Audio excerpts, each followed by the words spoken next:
자, 오늘부터 이제 마가복음 6장 말씀 들어갑니다. 마가복음 6장.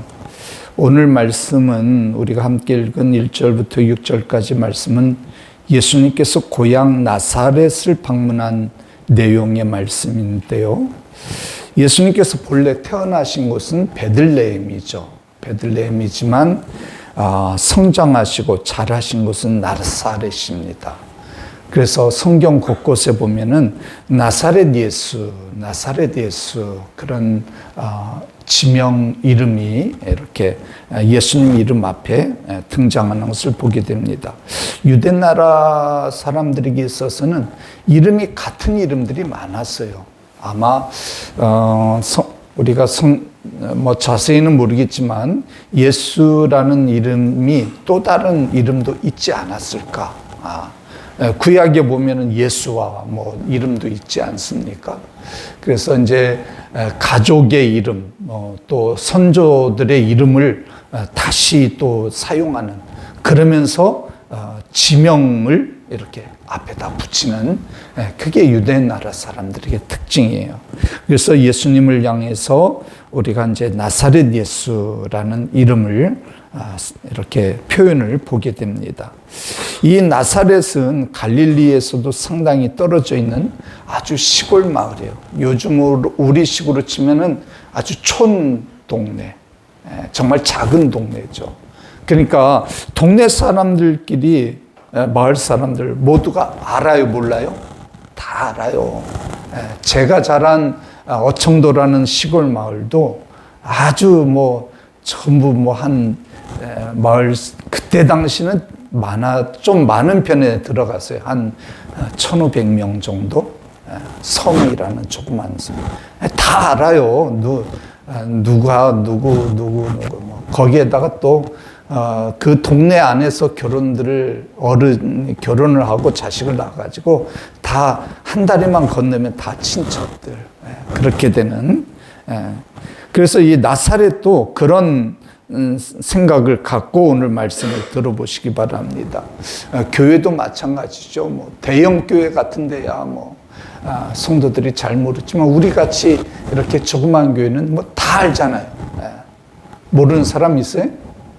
없죠? 다 알죠.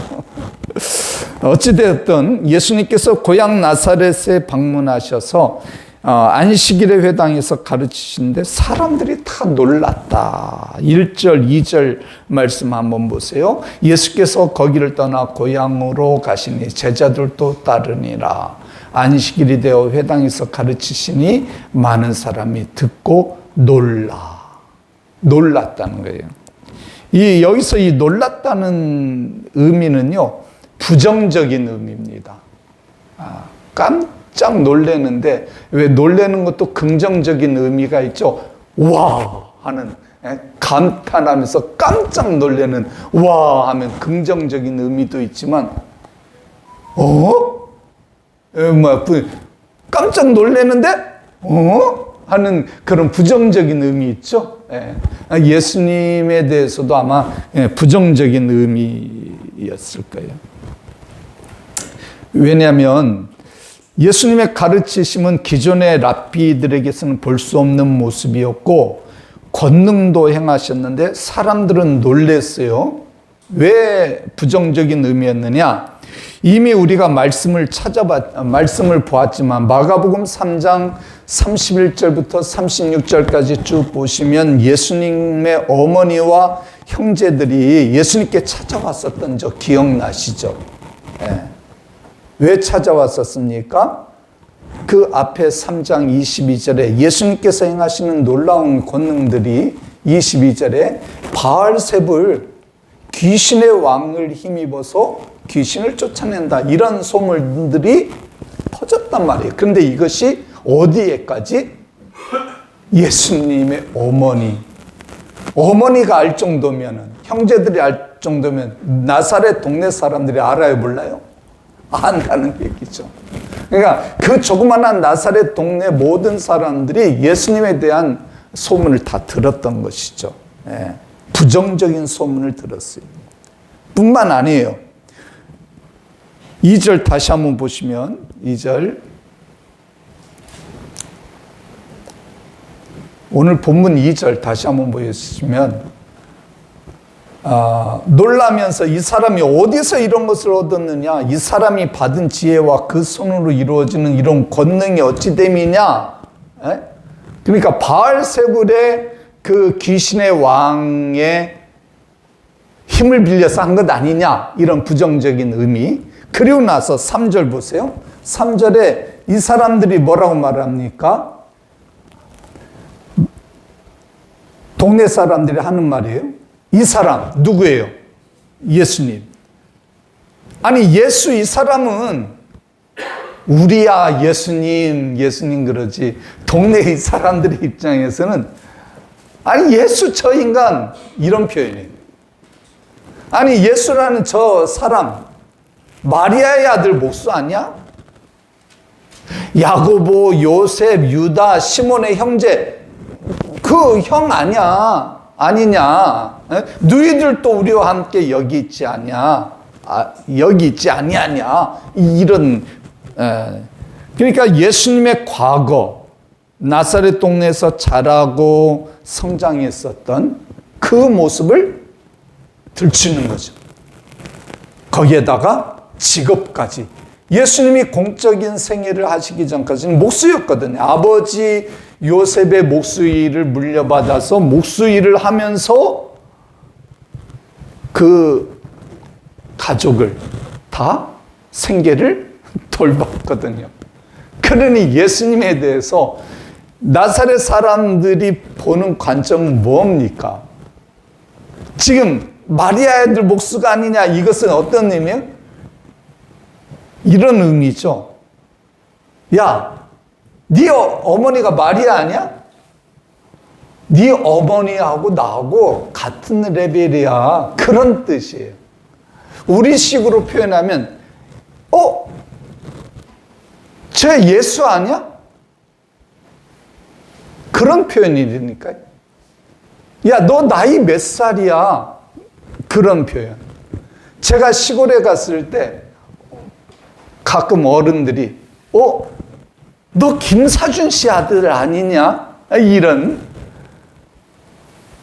그런데 네가 이렇게 컸어? 너 지금 몇 살이냐? 이런 질문을 들었었던 기억이 나요. 한 번은 초등학교 6학년 때 이렇게 가는데 어떤 할머니가 저를 보고, 야, 너 김사준 씨 아들 아니냐? 중학교 1학년 때네요. 이제 서울에서 공부하다가 시골에. 야, 반갑다. 아이고, 너 엄마 등에서 떨어지지 않아가지고 맨날 울고 네 아버지가 너 갖다 버리라고 했던 애야. 무슨 말이에요? 그랬더니 옛날에는 저희 고향 어청도가 우리나라 조기 3대 어장에 들어갔었어요. 그래서 옛날 그 사회 교과서에 실릴 정도였어요. 어청도 지금이 아니죠. 그 바다에 고기, 이 조기가요, 막 엄청나게 몰려 들어옵니다. 그러면 그걸 그물로 탁 잡아가지고 그 백사장, 백사장이라고 해요. 모래사장에서 그 그물을 탁 해서 이제 조기를, 동네 사람들이 다 오는데 일을 해야 되는데 저는 엄마를 떨어지지 않으려고 맨날 울고 막 엄마 하면서, 그러니까 우리 딸이 맨날 엄마 하는 모습은 저를 닮아서 그런 것 같아요. 그 엄마 등에 업히는 거예요. 그런데 엄마가, 제가 엄마라고 하니까 좀 어색하죠. 아무튼 우리 어머니가 저를 뗄 수가 없으니까 등에 엎치고, 이거 뭐죠? 푸대기. 네? 포대기 하고, 그리고 일을 하는, 얼마나 힘들겠습니까? 그러니까 일을 잘 못하잖아요. 그러니까 우리 아버지가 젊은 새끼 저 바다에 던져버리라고. 너 그랬던 애야. 그 할머니가 그 말을 하는데요. 제가 그 말을 들으면서 눈물을 찔끔해가지고 우리 어머니한테 달려가서 사시느냐고 막 물어댔더니, 그랬더니 우리 어머니가 깔깔대면서 너 진짜 그랬었어. 그랬던 기억이 나요. 예수님이 지금 한 이제 동네를 떠나셔서 얼마 만에 오셨는지 모르겠습니다만 불과 뭐 한 1년 채 되지 않았지 않을까 싶어요. 근데 예수님이 오시니까 동네 사람들이 예수님에 대해서 마리아 아들 목수 아니야. 그리고 또 이 마리아의 아들 목수라는 것은 남편 요셉이 죽었다는 거예요. 그러니까 너 아버지도 없이 너 지금 자란 그 가족의 그런 것을 들춰내네. 그러니까 예수님을 좀 이렇게 험담하는 그런 뜻입니다. 그리고 그뿐만이 아니라 목수였던 사람이라는 것을 통해 가지고 너 예전에 우리 집 문짝 달아줬던 그 사람 아니냐 그 얘기. 너 우리 집 수리해줬던 사람 아니야? 그런데 네가 메시아? 야야야 말도 안 되는 소리야. 에? 폼 잡지 마. 그건 아니지. 어디 네가 무슨 그런 의미, 그런 뉘앙스 아시겠죠? 예. 그러니까 이 나사렛 고향 사람들은 자신들이 알고 있는 예수님에 대한 지식과 경험의 세계에서 그냥 딱 멈춰 서 있는 것입니다. 예수님에 대한 소문들, 많은 병자들을 고치고 귀신도 쫓아내고 심지어는 죽은 자도 살리는 권능을 행하고 있다지만 그것은 어디까지나 누구 때문에? 아까 말씀드렸죠. 누구 때문에? 설교들을 듣고, 설교를 듣고 있는 거예요. 지금 안 듣고 있는 자고 있구나. 설교를 안 듣고 있어요? 제가 아까 조금 전에 얘기했잖아요. 예수님이 행하신 이런 모든 일들은 누구 때문에 한 것이다? 바알세불, 귀신의 왕에 의해서 한 것이다. 지금 그렇게 소문들이 들려서 부정적인 의미로 놀랬던 그런 상태단 말이에요. 그러니까 예수님에 대해서 전혀 받아들일 마음이 있어요, 없어요? 없는 거예요. 없는 거예요. 여기서 우리가 도전을 받는 깨달음이 무엇입니까? 안다고 하는 것이 믿음으로 연결되지 않는다는 거예요. 이건 오늘 우리들에게도 마찬가지입니다. 우리가 교회를 10년, 20년을 다니면서 예수님을 알아요, 몰라요? 알아요. 근데 그 안다고 하는 것이 여러분들에게 있어서 믿음으로 연결되느냐? 아니다라는 거예요. 이거 굉장히 중요한 말씀입니다. 오늘 이 메시지를, 오늘 이 본문 가운데서 우리가 발견할 수 있는 메시지예요. 교회를 오랫동안 다니면서 직분을 받고, 집사고, 목자고, 내가 예수님을 알아. 하나님의 아들이야. 구원자로 오셨대. 온 인류의 죄를 대신해서 다 십자가에 달려 죽으시러 오셨대. 알아. 근데 그게 나의 믿음이냐 이것이죠. 지금 이 동네 그 나사렛 사람들의 그 예수님에 대한 선입견, 알고 있는 그것. 정말 예수님을 순수하게 받아들이지 않고 안다고는 하지만 잘못된 나름, 잘못된 정보로 거부하고 이러한 모습들이 예수님의 고향 사람들에게만 아니라 오늘날 우리들에게서도 얼마든지 교회 안에서뿐이 아니죠. 요즘 이 유튜브 거짓 뉴스 잘못된 것들 얼마나 많습니까?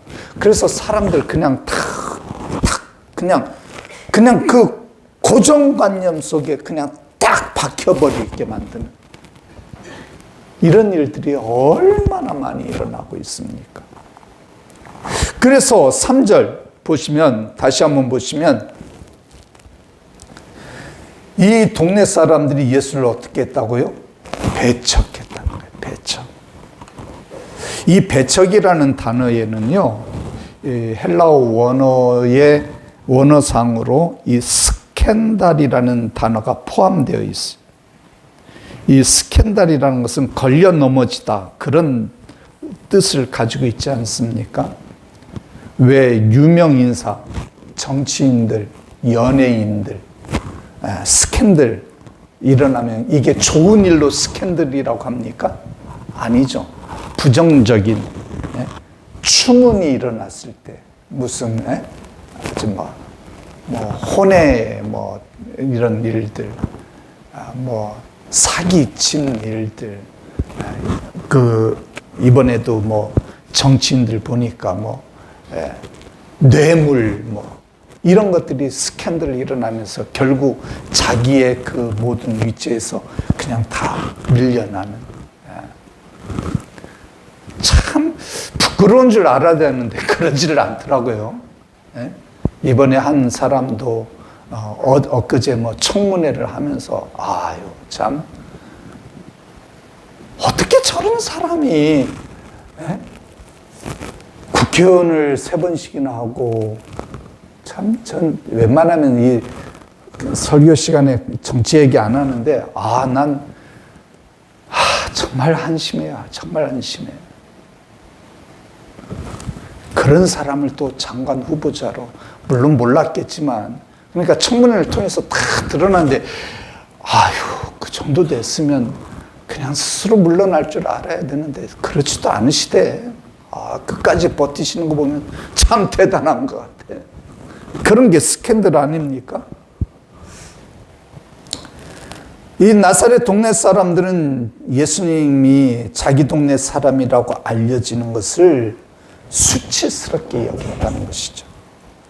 이것이 배척에 숨어있는 의미예요.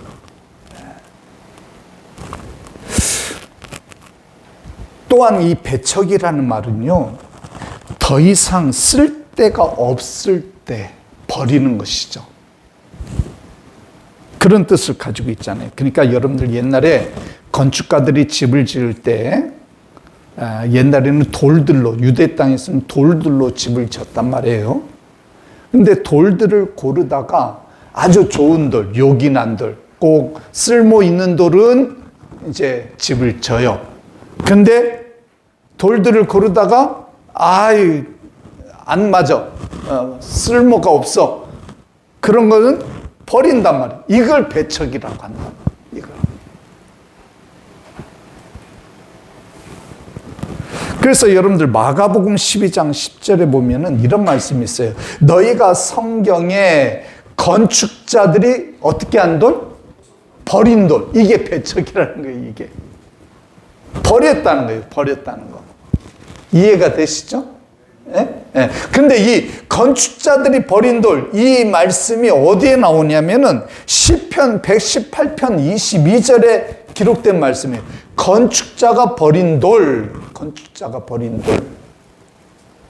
근데 이 건축자가 버린 돌을 집 모퉁이에 머릿돌이 되게 하셨다. 누구를 말하는 겁니까?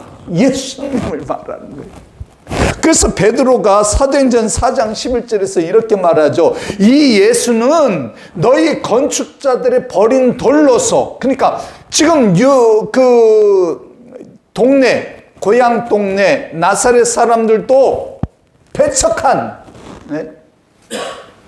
동네 사람들도 배척하는 그런 버린 돌로서 집 모퉁이의 머릿돌이 되었느니라. 왜 예수님을 이렇게 버린 돌 배척했느냐? 예수님이 오시기 전 600년 전 이사야 선지자가 이런 예언을 했었죠. 이사야서 53장 3절에서 뭐라고 말했습니까?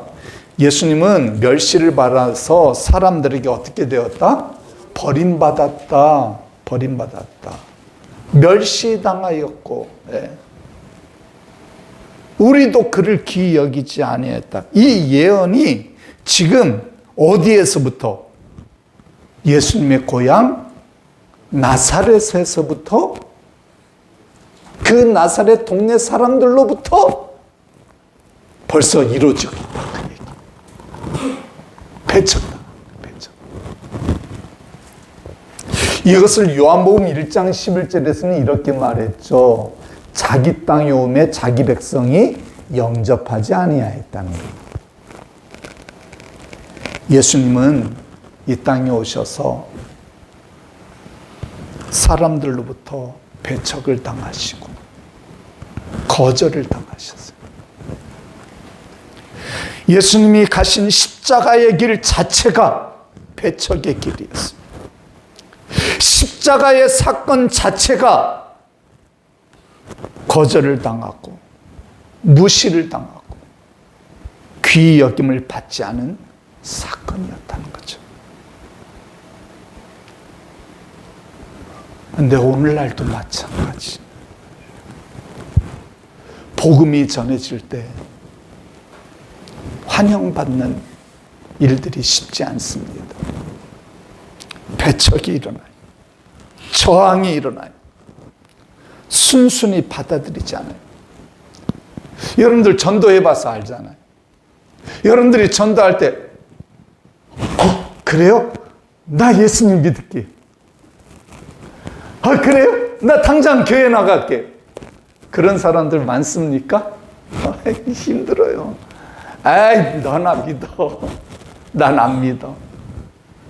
너나 교회 나가. 배척당하죠. 우리나라의 초창기 복음이 전해질 때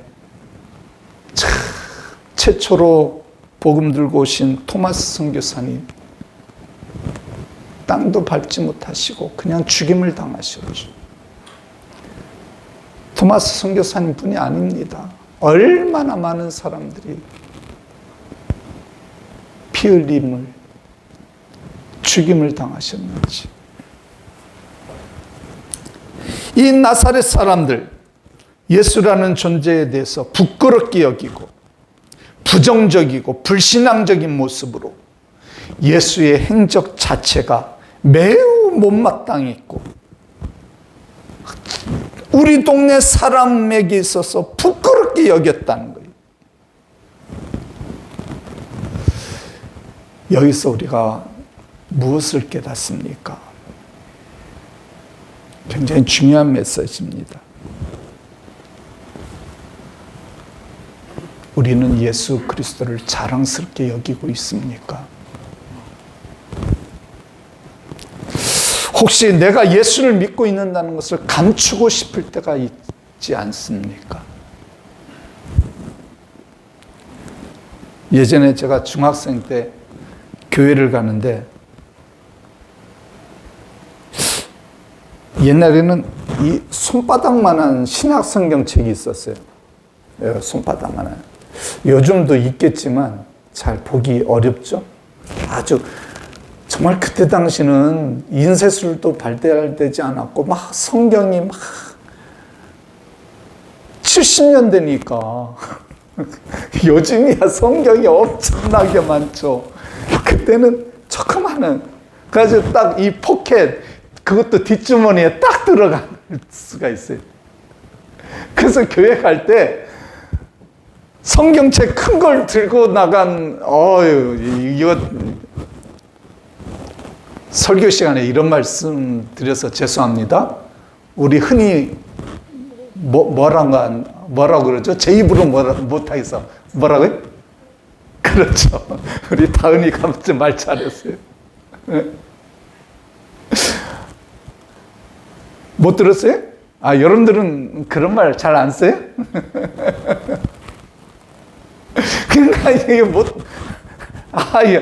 그래서 성경책을 조그만 데 두고 갔는데 친구가 너 어디가? 교회 가라는 말이야. 저기. 그래. 저기 가. 지금도 생생합니다. 제 기억에. 예전에 양수리 수양관에서 사역할 때 처음 이제 목요일마다 찬양 인도하고 김충기 목사님 설교 말씀을 듣는데 김충기 목사님께서 칠판에다가 이제 글을 써가면서 설교를 하시다가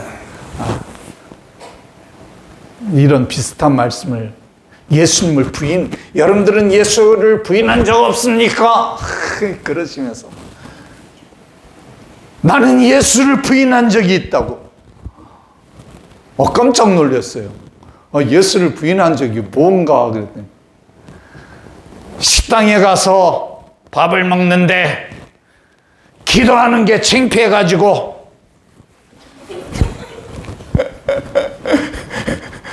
저를 보세요. 저를 보셔야지. 기도하는 게 창피해가지고 이러고 밥 먹었다. 이게 예수를 부인한 거라는 거예요.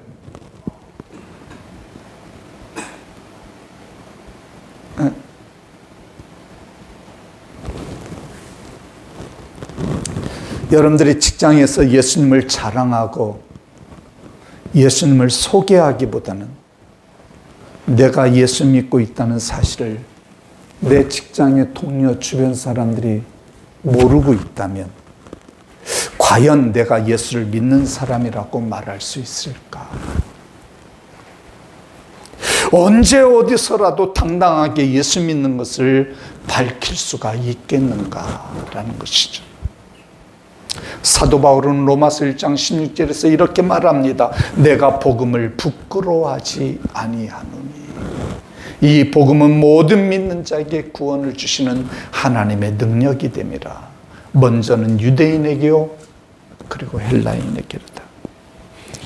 이때 당시 예수 믿는 사람들은 찾아볼 수가 없고 거대한 로마 제국 앞에 기독교는 초라할 수밖에 없는 그런 시대. 그런데 바울은 당당하게 나는 복음을 부끄러워하지 않는다고 말했습니다. 오늘 시간 우리 각자 자신에게 한번 물어봅시다. 나는 예수 그리스도에 대해서, 복음에 대해서 어떤 태도를 가지고 있는가? 나사렛 동네 사람들처럼 부끄러워하고 있는가? 아니면 바울처럼 부끄러워하지 않고 있는가? 나사렛 동네 사람들은 부끄러워했어요. 배척했어요. 왜요? 그들은 예수 그리스도를 잘못 알고 있었다는 거죠.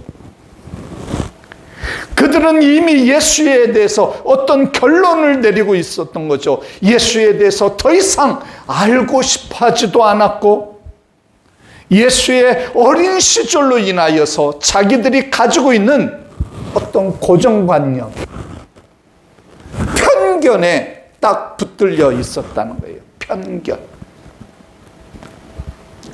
편견이라는 것은 참 무섭습니다. 편견에 한번 잡히고 나면 그 편견을 깨기가 굉장히 어려워요. 그래서 이런 말이 있어요, 여러분. 책 한 권만 읽은 사람 참 무섭다. 왜? 이 책에 그렇게 써 있다는 거예요. 다른 책은 읽어보질 않아가지고 그 책 내용만 가지고 얼마나 무서운 겁니까? 무섭기도 하고 참 무식하기도 하고, 그죠? 오늘날 우리 사회 안에서도 다양한 형태의 편견에서 빠져나오지를 못해요. 집착을 합니다. 누가 무슨 얘기를 해도 꼼짝하지 않아요. 사회뿐만 아니에요. 교회 안에서조차도 그런 모습을 얼마든지 찾아봅니다. 네. 자기가 신앙생활 10년, 20년 길지도 않은 거 가지고 그냥 우리 교회에서 신앙생활 해봤자 지금 30년도 안 돼. 근데 그 짧은 시간 한 거 가지고 자기가 뭐 그냥 대단한 것이 그냥 딱 고정관념이 편견에 딱 갇혀 있어요. 그래서 누가 무슨 얘기를 해도 먹혀 들어가지가 않아. 찔러도 꿈쩍하지 않을 사람. 있어요, 없어요? 누구예요? 우리는 다 그렇지 않습니까?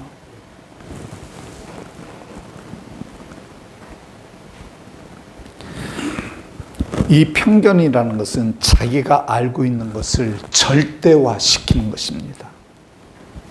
눈과 귀를 다 가로막아요.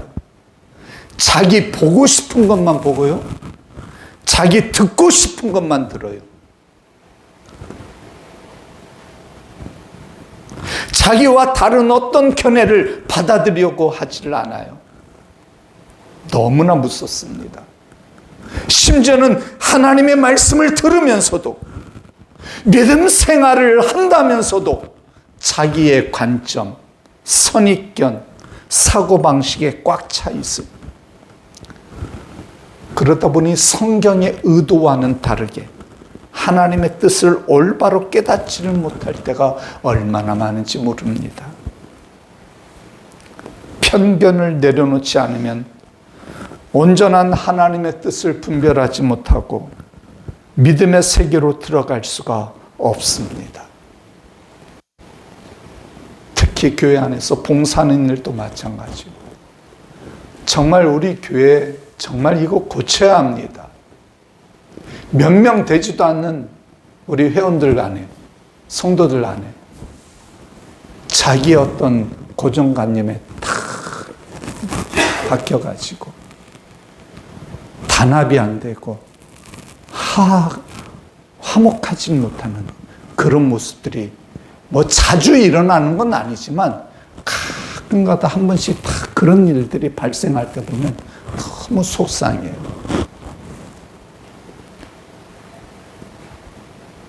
내가 알고 있는 것, 내 눈으로 본 것, 내가 경험한 것이 전부라고 굳게 믿는 그런 사람 정말 좀 고쳐야 합니다. 겸손할 줄 알아야 돼요. 그래서 편견이라는 단어와 늘 함께 따라다니는 단어가 있는데 뭔지 아세요? 오만이라는 단어예요. 편견과 오만. 책도 있어요. 편견과 오만과 편견? 편견과 오만. 번역이 여러 개가 돼 있어요. 이게 고전인데요. 셰익스피어의 뒤를 이어서 지난 1000년간 최고의 문학가로 꼽혔던 오스틴이 기왕이면 찾으면 편견과 오만 찾지 왜 오만과 편견. 결혼을 마주한 여성들이 헤쳐나가야 하는 현실적인 난관과 애정이라는 조건을 예리하게 파헤친 아주 고전의 이 편견, 오만, 독선이라는 거죠. 나사렛 사람들에게 있어서 그 편견은 결국 예수님의 신성을, 성육신을 보지 못했습니다. 그들은 과거의 경험에 갇혀 있었습니다. 자신들이 알고 있는 정보가 전부라고 여겼던 거죠. 얼마나 무섭습니까? 그래서 이 편견은 우리 인간의 죄성을 드러내요. 모든 것을 바라보고 해석하는 것이 자기중심적입니다. 자기에게 유리한 쪽으로 몰고 가요. 그래서 자기만의 독특한 안경을 끼고 모든 사물과 성경까지도 그렇게 보고 있다. 사도 바울이 본래 사울 아니었습니까? 사울로 유대주의의 그냥 아주 최고의 학문도 배우고 여호와 하나님을 믿는 아주 정말 바리새인으로서 또 공회의원으로서 대단한 사람이었어요.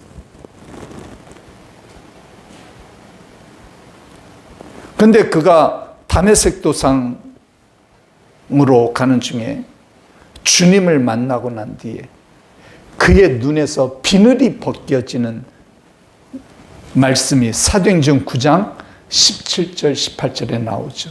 아나니아가 안수할 때 18절에 보니까 비늘 같은 것이 벗어졌어요.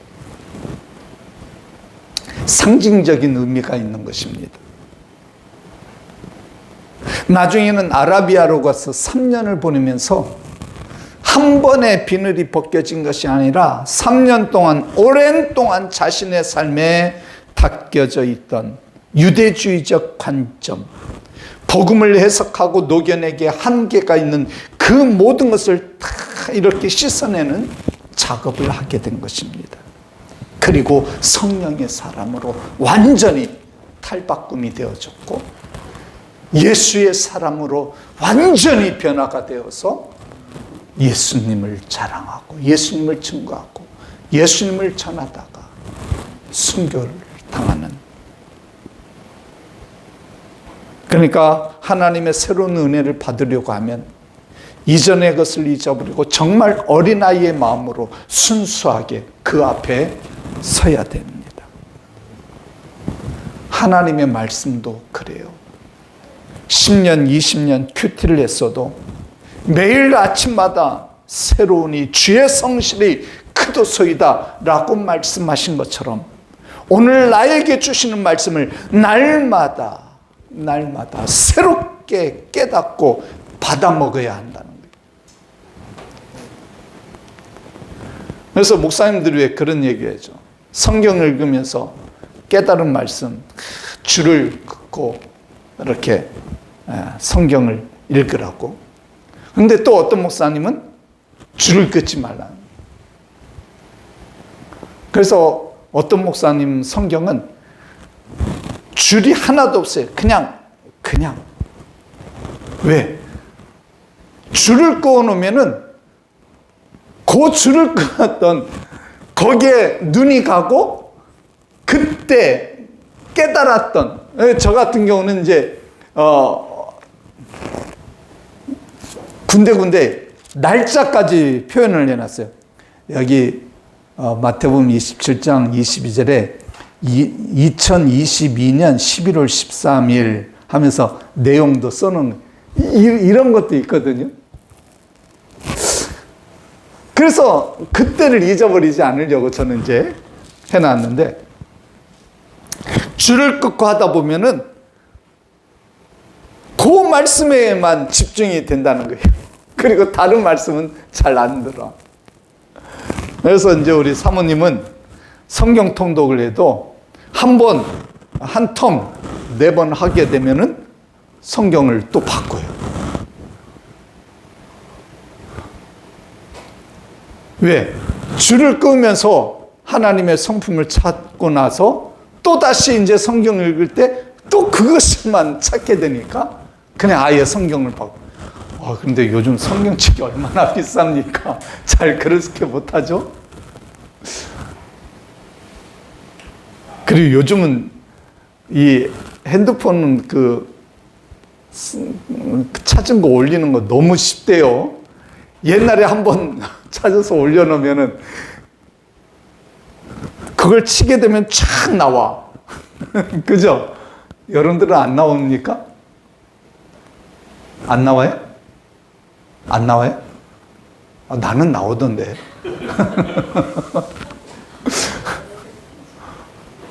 그래서 제가 핸드폰을 진짜 못한다니까 이거 치는 거를.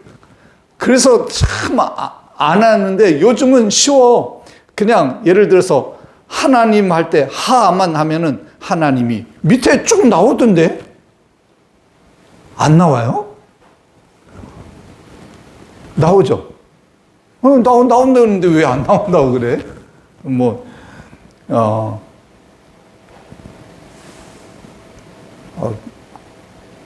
영접하지 아니하고, 예를 들어서 영접하지 아니, 영접하면은 영접하지, 이런 것들이 밑에 샘플로 나와. 그러면 그걸 탁 누르면 자기가 올리기가 편하더라고. 그래서 요즘은 제가 잘 올려요. 빠지지 않고.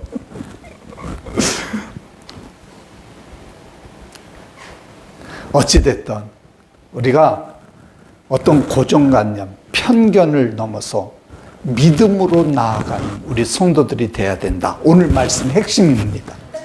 아시겠죠?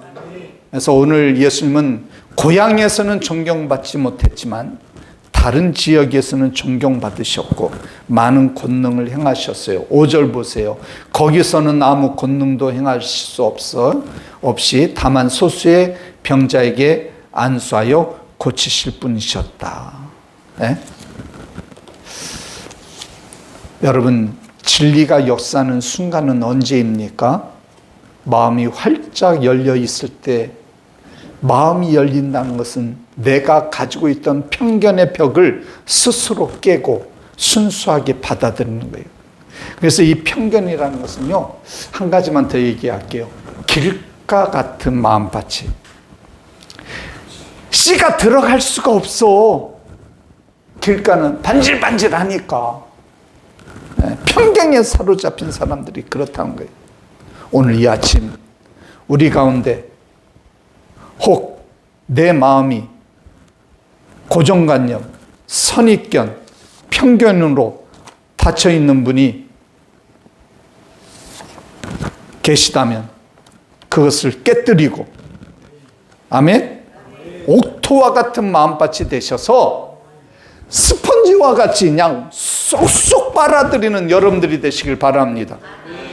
그래서 6절, 그들이 믿지 아니함을 이상히 여기시고 그리고 나서 모든 촌에 곧장 다른 촌으로 두루 다니시며 가르치시더라 말씀하셨죠.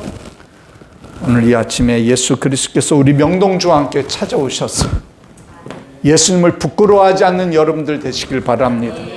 어디에서나 예수님을 자랑하고 담대하게 전하는 자가 됩시다.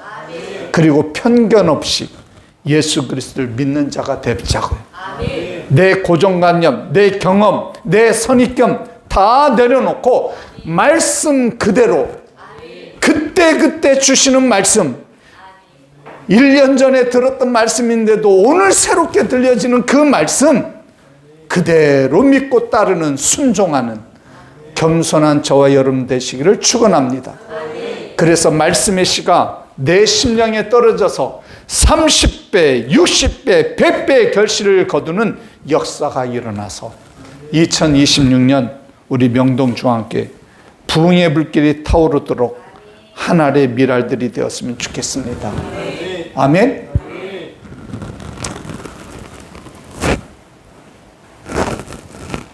이번 21일 다니엘 기도회 때 응답들을 받으신 분들이 여러 분 계시더라고요. 너무너무 감사해요.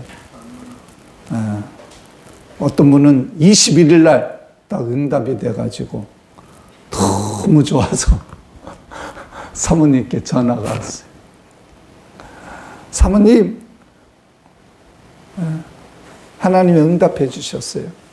아유, 감사해. 근데 사모님, 오늘 그 일 때문에 좀 교회 못 나가게. 아니, 응답해 주셨으면 하나님께 예배 드리고 그리고 나서 움직여야 되는데, 아유, 그것만도 감사하다. 그러면서 조금씩 믿음이 자라겠죠? 예. 아무튼 또 어떤 분은 뭐 물질적으로, 또 어떤 분은 뭐 여러 가지. 너무너무 감사하더라고요. 그래서 21일 다니엘 기도를 또 해야겠다. 매달 해야겠다. 그런 마음이 들었는데 여러분들이 너무 힘들어해. 21일이 너무 길더라는 거예요. 그래서 제 마음에 하나님께서 그런 마음을 주셔요. 야, 성도들 기도하는 것을 중단시키면 안 되니까 매월 첫 주, 첫날 월삭 기도회 하듯이 첫 주만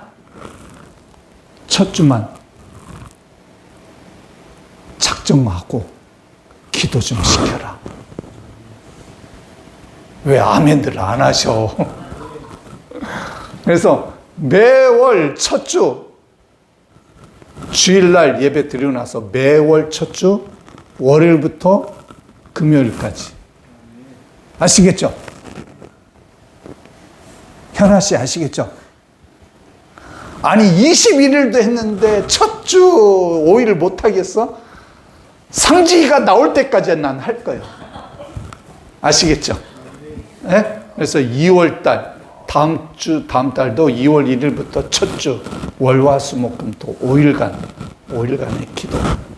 그래서 여러분들 이번 21일 단일 기도 때 응답들이 정말 막 생각지도 않게, 그리고 마지막 날에는 또 그냥 우리 승리 친구랑 또 그 어머니까지 우리 교회 오셔서 같이 크게 기도하시고, 그 열기를 매주 목요일마다 밤 9시에 그냥 진행할 테니까 여러분들 목요일마다 또 기도하시고, 그리고 매달 첫 주, 21일 안 할 테니까 딱 5일씩만 기도하자고요. 한 달에 한 번씩 할 수 있겠죠? 네, 우리 기도합시다.